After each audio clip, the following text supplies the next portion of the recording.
Introduction. Rahul has a windmill. Taking the windmill in hand, he starts running. See, the windmill in his hand is moving so fast. How does it happen? See, this boy is flying a kite. The kite flies so high. How does it fly? The windmill moves due to movement of air, and so does the kite fly. Objectives. At the end of this lesson, you will be able to define air, explain the different constituents of air, discuss the properties and uses of air, explain air as a mixture. Are you feeling hot due to lack of air? Now put your ceiling fan on. You can feel the presence of air. You must have sensed the nice cold breeze in a fine morning. This is also due to movement of air. This moving air is called wind. We can know the direction of wind with the help of wind vanes. Air is colorless and enables us to see everything through it as it is. It has no smell and taste. Air occupies space. To understand this, take a pitcher and dip straight into the water.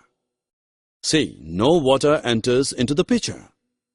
Now tilt the pitcher slightly. See, the air bubbles are coming out of the pitcher and water starts entering into it. So you can see that the pitcher is not empty.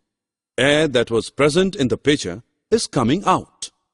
This shows that air occupies space. Inflate an air pillow. What do you see? It grows in size. This shows that air occupies space and has no definite shape. Air has weight as well. Put the air-filled ball on one side of a balance and a similar empty and squeezed ball on the other side. You can see the pan with squeezed ball goes up, indicating that it is lighter than the air-filled one. Now take two empty test tubes and place a balloon over the mouth of each bottle. Put one test tube in a pan of hot water and the other one in a pan with ice. Observe carefully. The balloon on the test tube in hot water begins to inflate. This is because the hot water heats the air inside test tube and the ice cools the air in the other. When air gets warm, it expands and rises, which inflates the balloon. On the other hand, cool air contracts, causing the other balloon to shrink.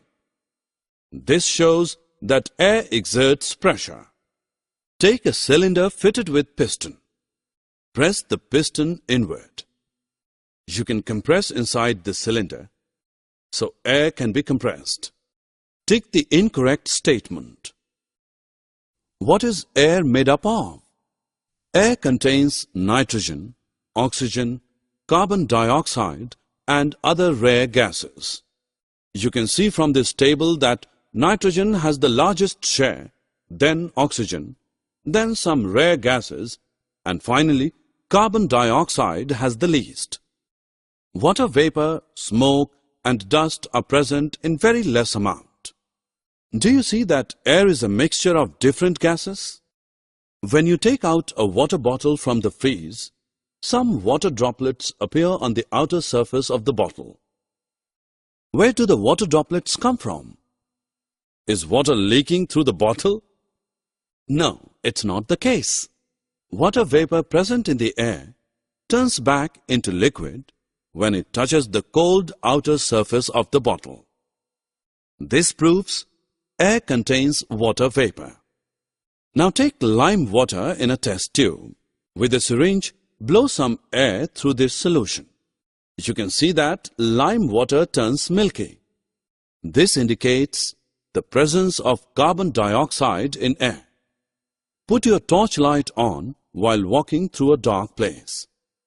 you will see tiny shining particles moving in the beam of torchlight.